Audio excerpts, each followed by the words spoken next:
இயேசு கிறிஸ்து அவரோட மினிஸ்ட்ரியை ஆரம்பித்த உடனே சொன்ன ஒரு வாக்கியத்தை நம்ம பார்க்கணும்னா, மத்தேயு 4:17 அது முதல் இயேசு மனம் திரும்புங்கள், பரலோக ராஜ்யம் சமீபித்திருக்கிறது என்று பிரசங்கிக்க தொடங்கினார். ஸோ மனம் திரும்புங்கள். யூஸ்வலாக நான் ப்ரீச் பண்ணும்போது சொல்லுவேன், ஒரு தமிழ் வசனம் வாசிக்கும் போதோ ஏதாவது ஒரு கான்செப்ட் பார்க்கும்போதோ அது சரியாக விளங்கலைன்னா மற்ற இங்கிலீஷ் ரிவிஷன்ஸ் சில ரிவிஷன்ஸை பார்க்குறது உண்டுன்னு சொல்லிட்டு, இது பார்த்திங்கன்னா இங்கிலீஷ் ரிவிஷன்ஸை விட தமிழில் தான் பெட்டராக இருக்குன்னு தோணுது. இங்கிலீஷ் ரிவிஷன்ஸில் என்ன சொல்லியிருக்கு அப்படின்னா, பாவத்தை விட்டு திரும்பு, தேவனை நோக்கி பார். பிரதர் அது கரெக்டு தானே, பாவத்தை விட்டு திரும்பு, தேவனை நோக்கி பார். இங்கே தமிழில் மனம் திரும்புன்னு சொல்லியிருக்கு. நீங்கள் எப்படி அதை விட இது பரவாயில்லன்னு சொல்கிறீங்க? பாவத்தை விட்டு திரும்பணும், தேவனை நோக்கி பார்க்கணும், அது கரெக்டு தானே. பாவத்துக்கு மரித்த நம்ம அதில் நிலைத்திருப்பது எப்படி? இப்போ உங்களோட என்னுடைய பார்வை, இயேசு கிறிஸ்துவை ஆண்டவராகவும் இரட்சகராகவும் ஏற்றுக்கொண்ட உங்களும் என்னோட பார்வை எப்படி இருக்கணும்னா, பாவத்தை நோக்கி இருக்கக்கூடாது. சரி, இங்கே அது மனம் திரும்புன்னு தமிழில் சொல்கிறது அது எப்படி கரெக்ட் அப்படின்னு பார்த்தீங்கன்னா, மூல பாஷையில் கிரேக்க பாஷையில் இந்த மனம் திரும்பு, இந்த ரிப்பெண்ட், இதுக்கான வார்த்தை என்னன்னு பார்த்தீங்கன்னா மெட்டானோயா. நான் உங்களுக்கு அங்கே ஹைலைட் பண்ணி காமிச்சிருப்பேன், ரெட் கலராக அங்கே உங்களுக்கு வரும். To change once mind. ஒருத்தர் இது வரைக்கும் ஒன்று நினச்சிட்ருக்காங்க, அதை மாற்றுறது. மனசு சிந்தனை இது வரைக்கும் நம்பிட்டு இருக்க ஒன்றை மாற்றுறது. அது மட்டும் இல்லை, கீழே இன்னொரு இடத்துலையும் ஹைலைட் பண்ணியிருப்பேன், டு திங்க் டிஃப்ரெண்ட்லி, மாற்றி யோசிக்கிறது. இது எப்படி பாவத்தை விட்டு திரும்பி கர்த்தரை நோக்கி பார்க்கறதுன்னு நம்ம டிரான்ஸ்லேட் பண்ணணும், எனக்கு விளங்கலை. அதனால தான் நான் சொன்னேன் தமிழில் மனம் திரும்பு அப்படிங்கிறது பெட்டர் ரிவிஷனாக இருக்குது. போன வாரம் நான் ப்ரீச் பண்ணும்போது இடையில் சொன்ன ஒரு சென்டென்ஸ் எத்தனை பேர்த்துக்கு அது தனியாக போய் பேசிச்சுன்னு தெரியலை. ஒரு விசுவாசி இயேசு கிறிஸ்துவை ஆண்டவராகவும் இரட்சகராகவும் ஏற்றுக்கொண்ட ஒரு நபர் பொதுவாக நினைக்கிறது என்னென்னா, நான் ஆண்டவரை ஏற்றுக்கொண்ட வரைக்கும் உள்ள என் பாவங்கள் அக்கௌண்ட் செட்டில் பண்ணியாச்சு, அதுக்கப்புறம் நான் ஏதாவது பண்ணேன்னா அது தப்பு, நான் தப்பு பண்ணாமல் பார்த்துக்கணும். இதுதான் ஸ்டாண்டர்ட் தாட் ப்ராசஸாக இருக்கும். மேடம் மாதிரி நான் கை தூக்க சொல்ல போகிறதில்ல, ஏன்னா பெரிய ரெஸ்பான்ஸ் இருக்காது. உண்மை என்னன்னா, ஒரு சிஸ்டர் சொன்னாங்க, பிரதர் நீங்கள் கை தூக்கில் ரெஸ்பான்ஸ் இல்லைன்னா நினைக்காதீங்க, எல்லாரும் ரொம்ப ஆழ்ந்து கவனிச்சிட்ருக்கோம். ஒரு சிஸ்டரோட அப்டேட் எனக்கு என்ன, ஆனால் நான் அந்த கஷ்டத்துக்குள்ளே உங்களை தள்ளலை. ஆனால் உண்மையாகவே என்னென்னா, எனக்கு முன்காலத்தில் நான் சின்ன பையனாக இருக்கும்போது எனக்கு தோணுது என்னென்னா, ஆண்டவரை ஏற்றுக்கிட்டோம் இல்லையா, அது வரைக்கும் நான் ஏதாவது தப்பு பண்ணியிருந்தேன்னா அதெல்லாம் செட்டில்டு. என்றைக்கு நான் ஏற்றுக்கிட்டேனோ அன்னையிலேருந்து கவுண்ட் ஸ்டார்ட் ஆகுது. அப்படின்னா அந்த சில்வர் கல்லை மாதிரி போகிறது பெட்டராகி போச்சு, அவன் ஈஸியாக உள்ள நுழைஞ்சிட்றான். அப்போ நம்ம அதுக்கப்புறம் பார்த்து கால் எடுத்து வைக்கணுமா? அதனால தான் நான் சொன்னேன், நம்ம பாவம் பண்ணுறதை ப்ரமோட் பண்ணலை. இந்த வழியான மெசேஜ் மூலமாக நம்ம பாவத்துக்கு மறுச்சாச்சு, நம்மளோட பார்வை பாவத்தின் மேல் இல்லை. அப்போது அதை பற்றி யோசிக்காமல் வேறு எண்ணத்தை பார்க்கறது.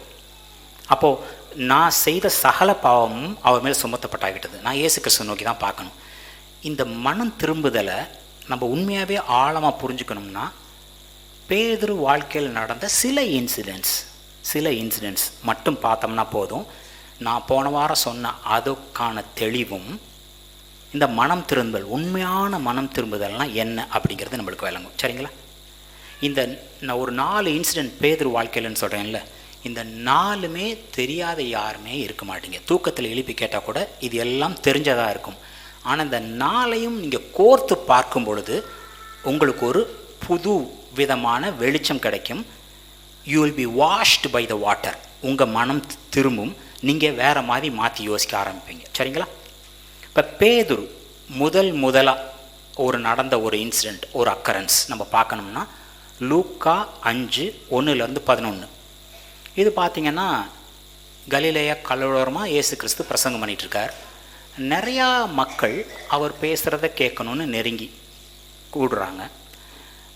இப்போ பார்த்திங்கன்னா முதல் நாள் நைட்டெல்லாம் படகுல போய் மீன் பிடிக்க ட்ரை பண்ணி ஒன்றுமே கிடைக்காம நெட்டை கழுவி சுத்தம் பண்ணி ட்ரை பண்ணுறாங்க.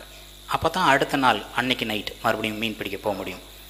இவர் பார்க்குறாரு, தம்பி கொஞ்சம் போட் எடுத்து உள்ளே கொண்டு வர முடியுமா? அவன் ஏற்கனவே செம கடுப்பாக இருந்திருப்பான், ஒன்றுமே பிடிக்கல உட்காந்துருக்கான். இவர் வந்து போட் எடுத்து உள்ளே கொண்டு வர்றார். சரி அப்படின்னு சொல்லி எடுத்துகிட்டு போகிறான். இப்போது மேடம் சொன்னாங்கல்ல, கார்டு கொடுக்குறோம், கார்டை கொண்டு போய் கொடுங்க. இப்போது நானும் பாஸ்டரும் now we have dedicated the life for the காஸ்பல்னு வச்சுக்கோங்களேன். இன்னும் தயா பிரதர் அகிலன் இல்லை, அவங்க டைம் ஸ்பெண்ட் பண்ணி இங்கே வர்றது. ஆண்டவர் ஏதாவது பற்றாக்குறை உள்ளவரா? ஏதாவது அவர்கிட்ட இல்லையா? எண்ணில் அடங்காத ஊழியர்கள் தூதர்கள் அவங்கள்ட்ட இருக்காங்க. உங்கள்கிட்டையும் என்கிட்டையும் வந்து அவர் ஏதாவது கேட்குறாருன்னா அவரோட தேவை, அவர் பற்றாக்குறை நம்மள்ட்ட வந்து எடுக்கிறதுக்கா? உங்களை ஆசீர்வதிக்கிறதுக்கு அவருக்கு ஒரு சான்ஸ் உங்களை செட் பண்ணுறாரு, உங்களை ஆசீர்வதிக்கிறதுக்கு. இந்த போட்டு எடுப்பா அப்படின்னு சொன்னார். சும்மா கிடக்கிற போட்டை சும்மா எடுத்துகிட்டு உள்ள போகிறான். சரிங்களா?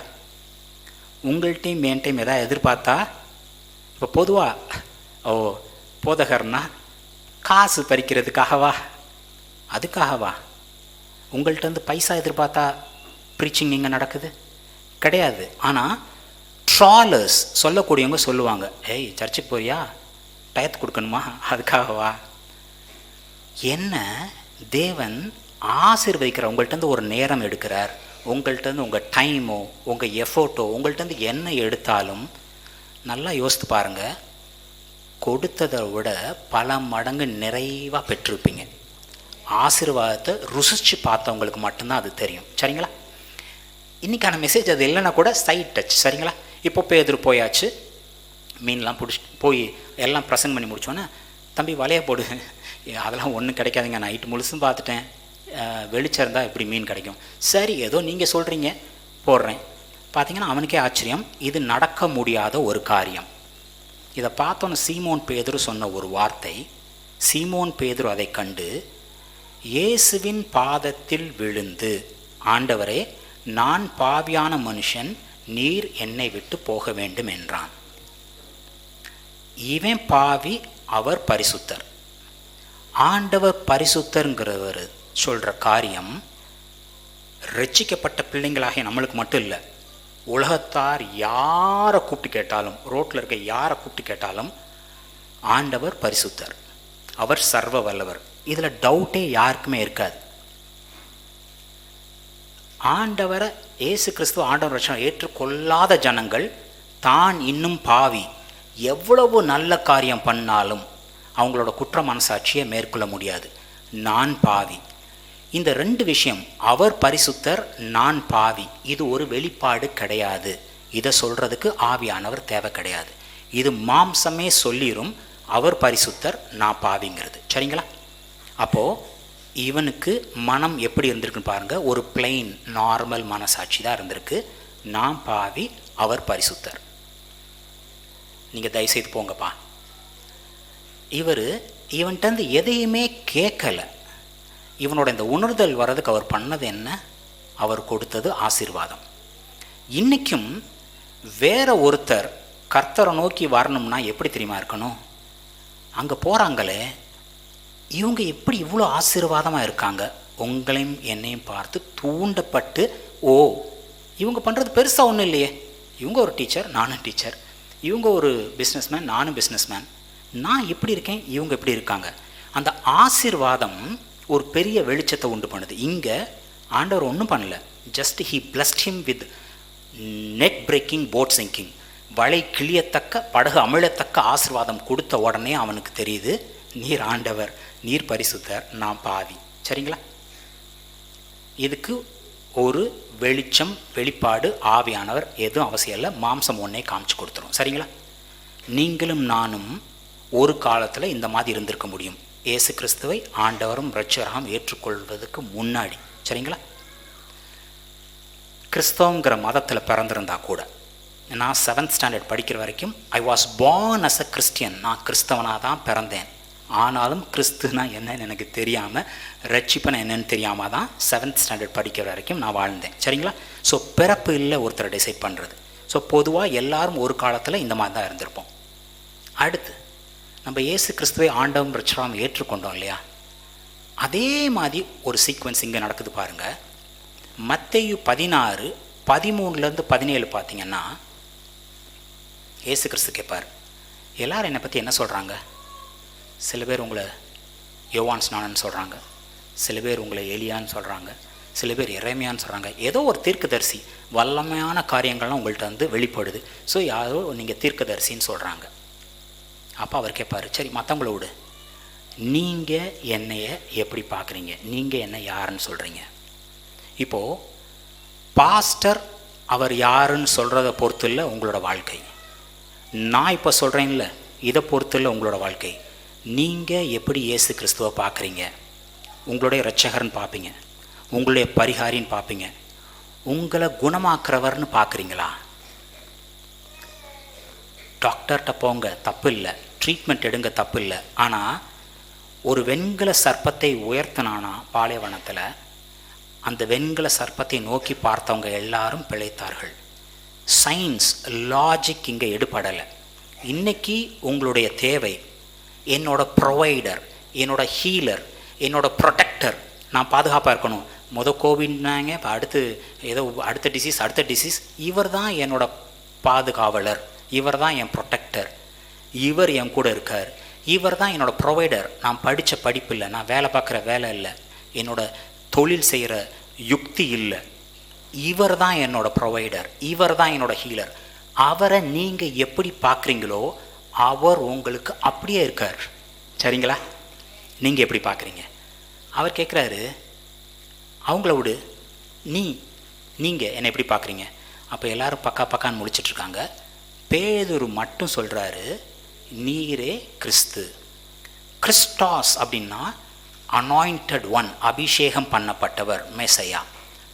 நீர்தான் கிறிஸ்து அப்படின்னு சொன்ன உடனே இயேசு சொல்லுவார், பரவாயில்லடா புத்திசாலியாக இருக்க. இல்லை, நீ உன்னோட மாம்சமும் உன்னுடைய இரத்தமும் இதை உனக்கு வெளிப்படுத்தவில்லை. நீங்களும் நானும் அவர்தான் நம்முடைய மெசையான்னு கண்டுபிடிச்சி வந்தோம்னா நம்ம புத்திசாலி. நான் 7வது படிக்கும்போது ஆண்டவரை தேடி கண்டுபிடிச்சேன் இல்லை, நான் தடுமாறி காணாமல் போன ஆட்டுக்குட்டி மாதிரி இருந்தேன். அவர் என்னை வந்து கண்டுபிடிச்சி தோளில் தூக்கி போட்டு அவர் யாருன்னு எனக்கு காமிச்சார். சரிங்களா? நம்மளா இப்போ தேடி கண்டுபிடிக்க முடியாது, குருடர்களை நம்மளா தேடி அவர் வந்து வெளிப்படுத்தினார். இங்கே சீமோன் பேதுருக்கு யார் வெளிப்படுத்தினது?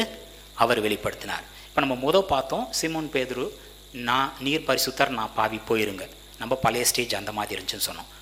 ஒரு நேரம் இயேசு கிறிஸ்து தான் என்னுடைய இரட்சகர், அவர் எனக்காக என்னுடைய பாவங்களுக்காக மரித்தார், அடக்கம் பண்ணப்பட்டார், 3ஆம் நாளில் உயிர் தெழுந்தார், இன்று பிதாவோட வலது பார்சல் உட்கார்ந்து எனக்காக பரிந்து பேசி கொண்டிருக்கிறார். இந்த மாதிரி டிக்ளேர் பண்ணி ஞானஸ்நானம் எடுத்து நம்ம பிள்ளையா நம்ம சேர்ந்தோமா? அதுக்கு ஈக்குவலண்ட்டாக இங்கே ஒன்று பார்க்குறோம் இல்லைங்களா? இப்போது செகண்ட் ஸ்டேஜ். இப்போ அடுத்த ஸ்டேஜ் பாருங்கள். இது இயேசு கிறிஸ்து தன்னுடைய சீடர்களோட பஸ்கா அனுசரிக்கிறார். அப்போது இங்கே இருக்க ஒருத்தன் தான் என்ன காட்டி கொடுப்பான், இயேசு கிறிஸ்துவின் பிரியமான தூதன் அவரோட தோளில் சாஞ்சிட்டு யாருப்பான்னு கேட்குறது. அந்த காரியங்கள் நடக்கிற நேரம். இப்போ லூக்கா 22:31-34 பார்த்தீங்கன்னா, சீமோனே, இதோ கோதுமை சுலகினால் புடைக்கிறது போல சாத்தான் உங்களை புடைக்கிறதுக்கு உத்தரவு கேட்டுக்கொண்டான். நானோ உன் விசுவாசம் ஒளிந்து போகாதபடிக்கு உனக்காக வேண்டிக் கொண்டேன். நீ ஃபெயில் ஆகக்கூடாது அப்படின்னு வேண்டிக் கொண்டேன் இருக்கா, உன்னோட ஃபெய்த், உன்னோட பிலீஃப் ஃபெயில் ஆகக்கூடாதுன்னு வேண்டிக்கிட்டாருன்னு இருக்கா? உன் விசுவாசம் ஃபெயில் ஆகாதபடிக்கு. ஏன்னா சீமோன் பேதுரு அவரை மறுதளிப்பான்னு அவருக்கு தெரியும். ஆனால் மறுதளிச்சதுக்கு அப்புறம் என்ன ஆகும்? அவன் என் பிள்ளையா வந்து கிட்டி சேருவானா இல்லை அப்படியே ஓடி போயிடுவானா? ஸோ நீ விழுவ, நீர்தான் கிறிஸ்துன்னு அவன் சொன்னதுக்கப்புறம், பிதா வெளிப்படுத்தினதுக்கப்புறமும் சீமோன் பேதுரு என்ன பண்ணுறான்? விழுறான். இங்கே தான் நான் சொன்னேன், இயேசு கிறிஸ்துவை ஆண்டவம் ரட்சகராம் ஏற்றுக்கொண்ட பின்னாடி கூட நம்ம தவறி விழலாம். விழணும், விழுவோம் இல்லை, விழலாம். ஆனால் அது இல்லை உங்களையும் என்னையும் கிறிஸ்துவின் பார்வையில் யாருன்னு காமிக்கிறதுக்கு. சரிங்களா? உன்னுடைய விசுவாசம் ஒளிந்து போகாதபடிக்கு உனக்காக வேண்டிக் கொண்டேன்.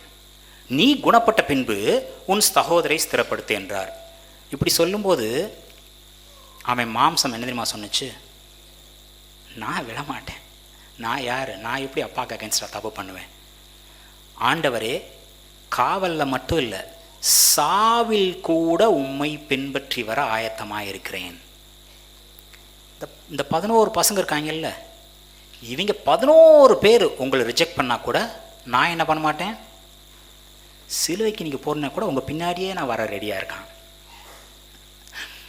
நம்ம யார் நம்மளுக்கே தெரியாது. நம்ம மாம்சத்தின் மேலே சாஞ்சு இருக்கிற மாதிரி ஒரு ஃபெயிலியர்ஸ் நிறைய வேறு எதுவுமே இல்லை.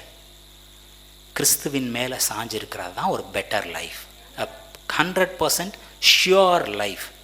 சரிங்களா? அப்போ அவர் சொல்கிறாரு, சரிப்பா, அவ்வளோ தூரம் நீ மசிலை முறுக்கி பயங்கரமான ஆளுன்னு காமிக்கிற இல்லையா, இன்னைக்கு சேவல் கூவுறதுக்கு முன்னாடி உனக்கு என்ன தெரியுங்கிறத நீ எத்தனை முறை, ஒரு தடவை இல்லை, 2 தடவை இல்லை, 3 தடவை மறுதளிச்சிருப்பேன். அப்போ தெரியாமல் இல்லை. ஃபஸ்ட் டைம் சொல்லும்போதே கொஞ்சம் சூதானமாக இருந்துக்கலாம் தோணும். மாம்சம் அவ்வளோ பலவீனமானது. சரிங்களா? இப்போ அடுத்த இது பார்க்க போகிறதுக்கு முன்னாடி ஒரு சின்ன மனசில் யோசித்து பாருங்கள். நீங்கள் உங்கள் நண்பர், உங்கள் உறவினருக்கு அகைன்ஸ்டாக ஒரு தப்பு பண்ணிட்டீங்க. நீங்கள் தப்பு பண்ணிட்டீங்கன்னு தெரியுது. இன்றைக்கி ஒரு காரணத்துக்காக அவங்க வீட்டுக்கு போக வேண்டியது இருக்குது. ஒரு கூட்டமாக சேர்ந்து அவங்க வீட்டுக்கு போக வேண்டியது இருக்குது. நல்லா யோசித்து பார்த்தீங்கன்னா, ஃபஸ்ட்டு எந்த அளவுக்கு அங்கே போகிறத அவாய்ட் பண்ண முடியுமோ அதை அவாய்ட் பண்ணுவீங்க. 1. 2வது, கட்டாயம் அங்கே போய் ஆகும்னா கூட்டத்துக்குள்ளே ஒருத்தராக மறைஞ்சிருந்துட்டு வந்துடணும்னு பார்ப்போம். இது உண்மையாக? இது எனக்கு மட்டும்தான் தோணுதா? ஏதாவது ஒன்று. இல்லை பிரதர், நான்லாம் கிறிஸ்துவின் பிள்ளை, ஒருத்தருக்கு அகேன்ஸ்டாக தப்பு பண்ணதில்லை. இயேசு கிறிஸ்து ஆண்டவர் ரட்சகரை ஏற்றுக்கொள்றதுக்கு முன்னாடி அட்லீஸ்ட் ஏதாவது பண்ணியிருப்பீங்கல்ல? யோசித்து பார்த்தீங்கன்னா, யாருக்காவது அகைன்ஸ்டாக அதெல்லாம் தப்பு பண்ண வேணாப்பா, ஒருத்தர்கிட்ட கடை வாங்கிட்டு திருப்பி கொடுக்க முடியல, அவரை கண்ணுக்கு கண் நேராக பார்த்து நின்று பேச முடியுமா? தலையை சுரண்டிக்கிட்டு ஒரு ஓரமாக தான் நம்ம மறைஞ்சு போவோம். சரிங்களா? இப்போது இந்த இன்சிடெண்ட் நீங்கள் ஞாபகம் வச்சுக்கோங்க. இப்போது யோவான் 21:1-12 பார்த்தீங்கன்னா, முன்னாடி ஒரு தடவை நைட்டு முழுசும் மீன் பிடிச்சி ஒன்றும் கிடைக்காம வலைகளை வலது பக்கம் போடுங்கன்னு சொன்னார்ல, அதே மாதிரி ஒரு இன்சிடெண்ட் இங்கே நடக்குது. இயேசு கிறிஸ்து நம்ம அனைவருக்காகவும் சகலத்தையும் சுமந்து தீர்த்துட்டார், மரிச்சிட்டார், உயிர் தெழுந்துட்டார். இப்போ நம்ம ஆளுகள்லாம் பயங்கரமான விசுவாசிகள். சரி, திருப்பி மீன் பிடிக்கிறதுக்கே போகலான்னு டிசைட் பண்ணிடுறாங்க. சரிங்களா? போய் அவங்களுக்கு ஹெட் யார், லீடு யார்? யோவான் தான். நான் மீன் பிடிக்க போகிறேன்ப்பா, யாருப்பா வர்றீங்க? சரிப்பா, வேறு வேலை ஒன்றும் இல்லை, நம்ம வேலையினாலும் பார்க்க போகலான்னு சொல்லிட்டு எல்லோரும் மீன் பிடிக்க வர்றாங்க. யோவான் தான் ஃபஸ்ட் இனிஷியேட் பண்ணுறது. மீன் பிடிக்க ட்ரை பண்ணுறாங்க, மீன் ஒன்றும் கிடைக்கல. விடிய காலம் ஒரு 4 மணி, கரையில் ஒருத்தர் உட்காந்துருக்காரு. தம்பி, சாப்பிட்றதுக்கு எதாவது இருக்காப்பா? ஐயா, நைட்டு முழுசு நாங்களும் ட்ரை பண்ணுறோம், ஒன்றும் கிடைக்கலையா.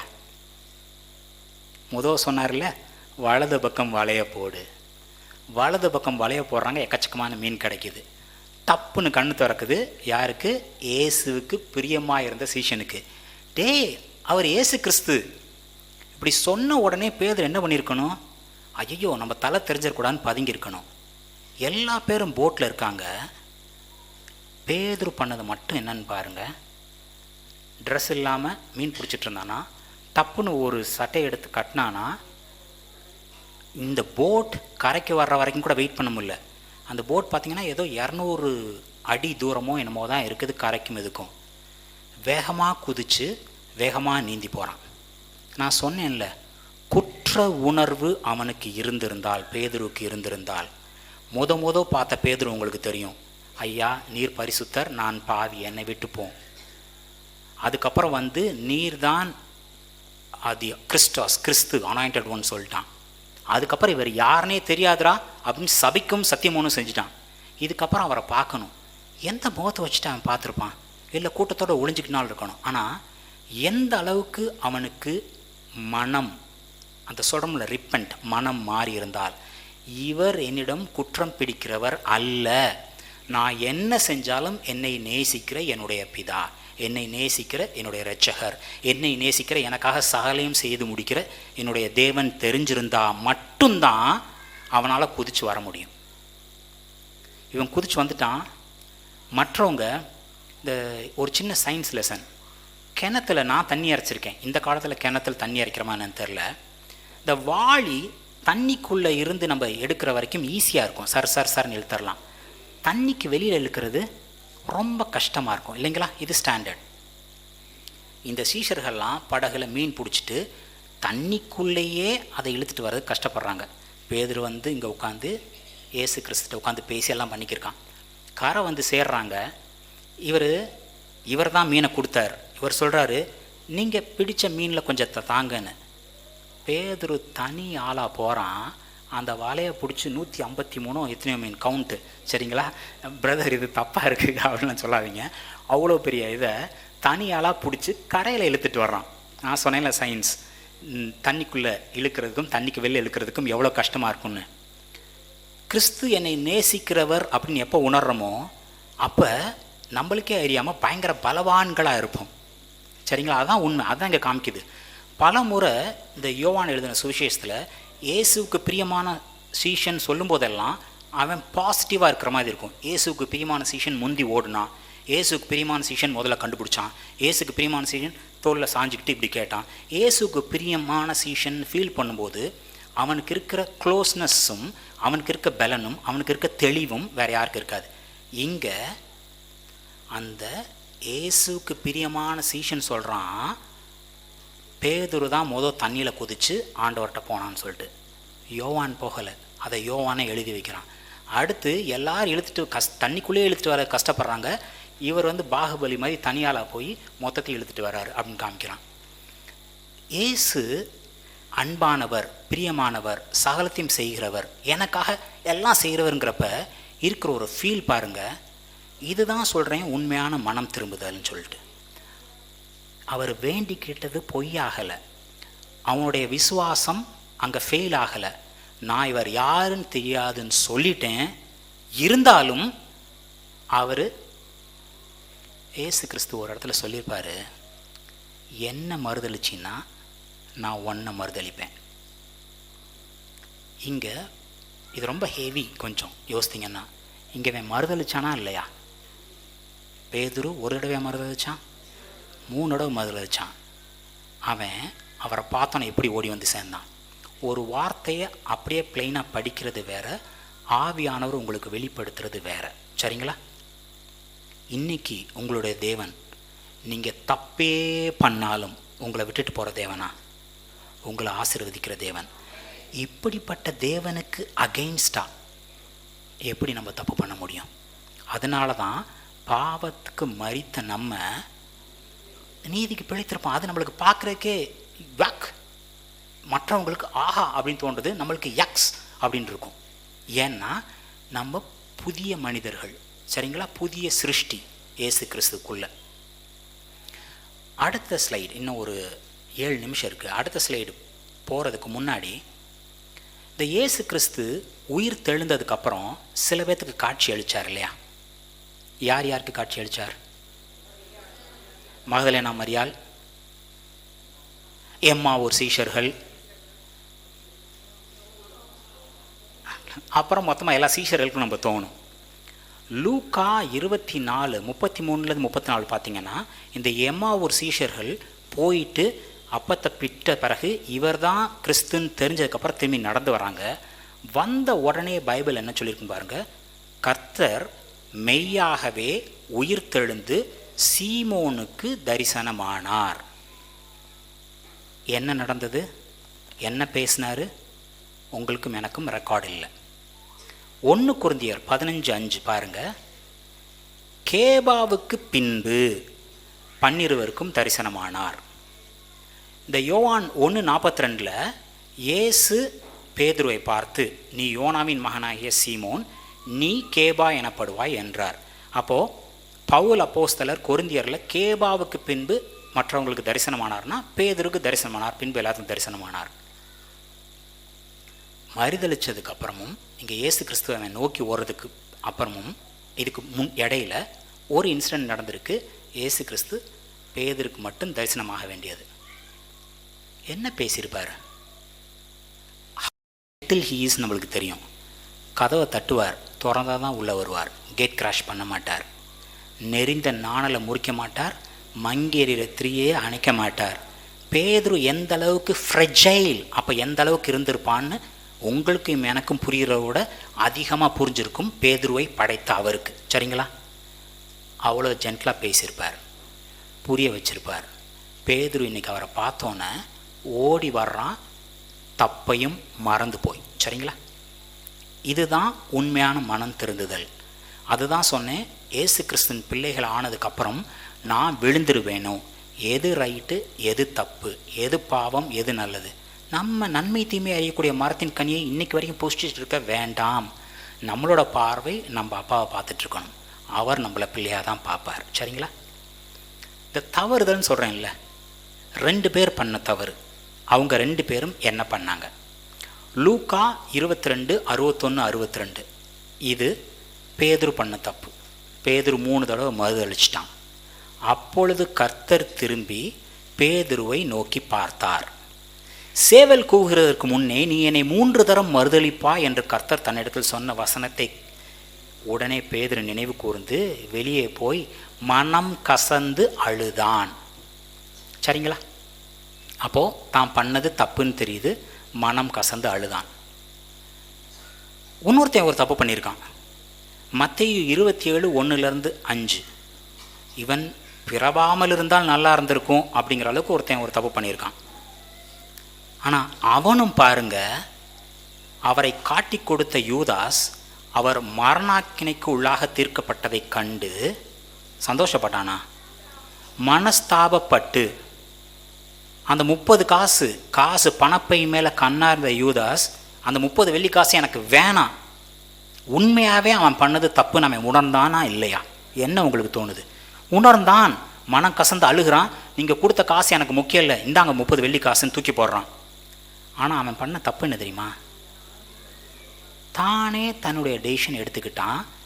ஆண்டவர் பிரியமானவர், நான் எவ்வளோ தப்பு பண்ணியிருந்தாலும் என்னை மீட்டு ரட்சிக்க வல்லவர், அவர் இவ்வளோ நல்லவருங்கிறது அவன் உணரலை. அவனுக்கான கஷ்டத்தை எடுத்துக்கிட்டான்.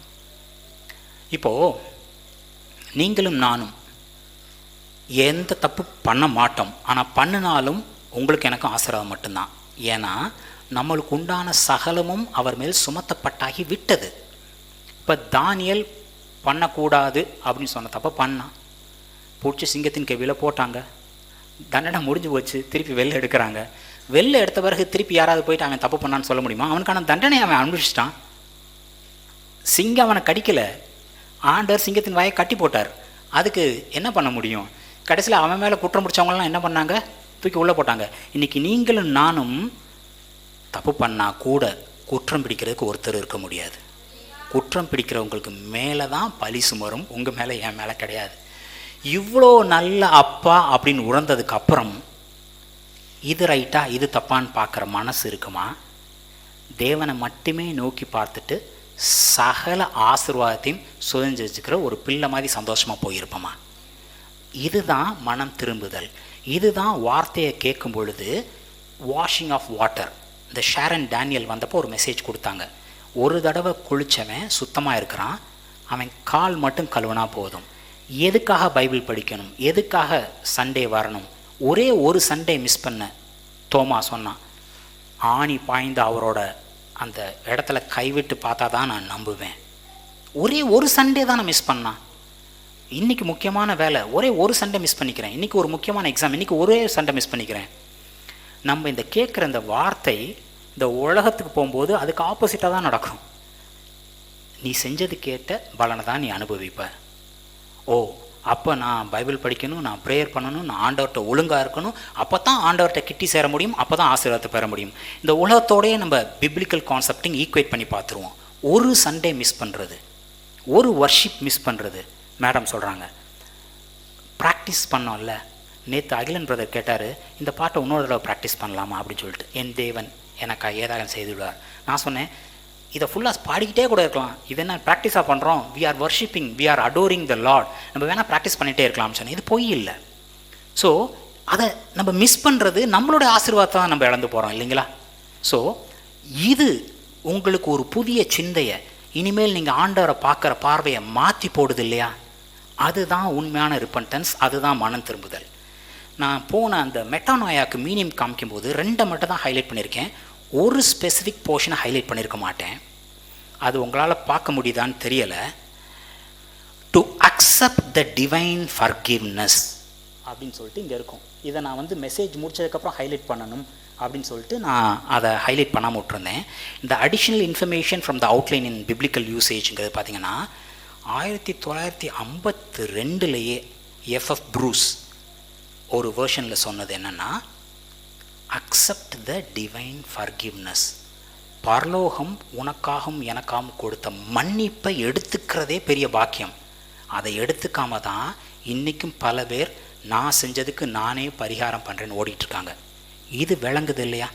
இது புரியுது இல்லை? இதுதான் பர்ஃபெக்ட் ரிப்பன்டன்ஸ். நம்ம எல்லாரும் மனம் திரும்பி இருக்கோம். ஏசு கிறிஸ்து எவ்வளவு நல்லவர் நம்மளுக்கு விளங்கியிருக்கு. இனிமேல் எல்லாம் ப்ராப்பராக தான் பண்ணுவோம். சகலர் ஆசீர்வாதத்தை ஐஸ்வர்யம் பெற்றுக்கொள்ளும். சரிங்களா? Praise the Lord.